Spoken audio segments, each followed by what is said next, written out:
Sebelum melanjutkan, jangan lupa subscribe dulu, terima kasih. Bab 67 Dua Pejuang yang Kuat. Dia tidak menyangka bahwa hadiah untuk kepalanya telah melonjak hingga menjadi yang ketiga tertinggi. Cek-cek, sungguh mengejutkan. Dia masih asyik dengan pikirannya sendiri ketika suara orang berbicara mencapai telinganya.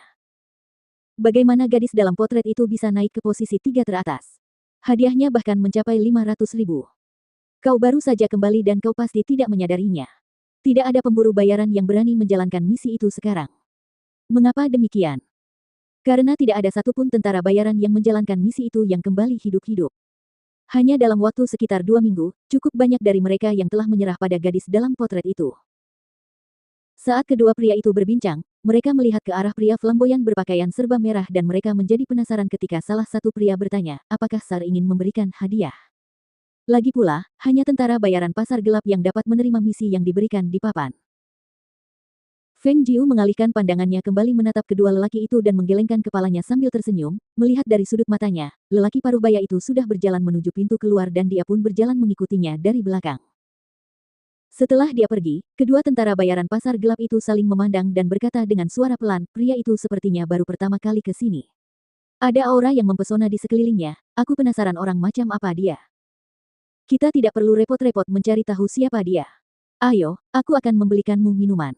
Pria yang satunya menepuk punggung temannya, lalu merangkul temannya itu sambil berjalan pergi. Saat berjalan kembali ke penginapan, lelaki paruh baya itu tiba-tiba berhenti, dan menoleh ke belakang, alisnya saling bertautan.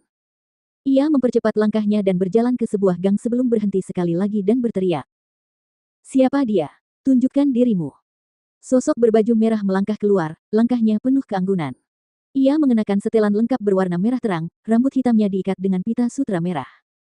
Namun yang sedikit berbeda adalah wajahnya tersembunyi di balik topeng emas, dihiasi bunga mandala, bunga neraka. Sambil menatap orang yang berjalan perlahan keluar, mata pria paruh baya itu menyipit, tebakan awal muncul di kepalanya, tetapi dia segera menampiknya. Tidak, seharusnya bukan wanita itu. Pria di hadapannya lebih tinggi dari wanita itu dan itu tidak mungkin wanita itu. Sudah lama sejak terakhir kali kita bertemu. Nada bicara Feng Jiu malas, diwarnai ejekan dan aura pembunuhan yang mengerikan. Itu kamu. Mendengar suara yang familiar itu, raut wajahnya sedikit berubah dan suaranya bergetar pelan. Rasa takut yang tiba-tiba muncul membuatnya langsung mundur 2 langkah, dan seluruh tubuhnya menegang untuk bertahan.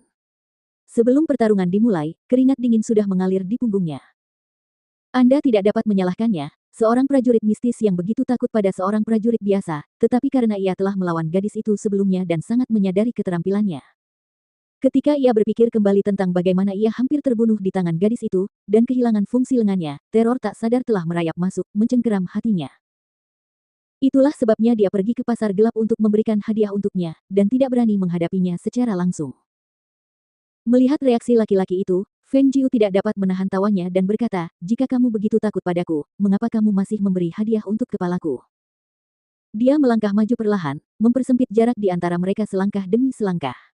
Aku hampir lupa bahwa lelaki sepertimu masih ada. Siapa sangka, kau akan berlari dan muncul tepat di hadapanku lagi. Saat dia mengucapkan kata-kata itu, dia mendengar beberapa suara di belakangnya. Alisnya terangkat saat dia mengalihkan pandangannya ke belakang. Dia tidak tahu kapan seorang pria paruh baya dan seorang pria tua muncul di belakangnya. Keduanya tampak sangat kuat, tatapan mereka tajam dan tajam. Gelombang aura yang menindas berkobar dari kedua pendatang baru itu dan udara dipenuhi dengan aroma pembunuh, memenuhi seluruh gang. Hahaha, kau ingin membunuhku? Itu tergantung pada kemampuanmu. Pria paruh baya pertama telah kehilangan kepanikan dan ketakutannya sebelumnya dan matanya sekarang berbinar karena kegembiraan saat melihat dua pria di ujung gang lainnya. Ketua tetua keempat, ini orangnya. Orang yang membunuh Little Peng.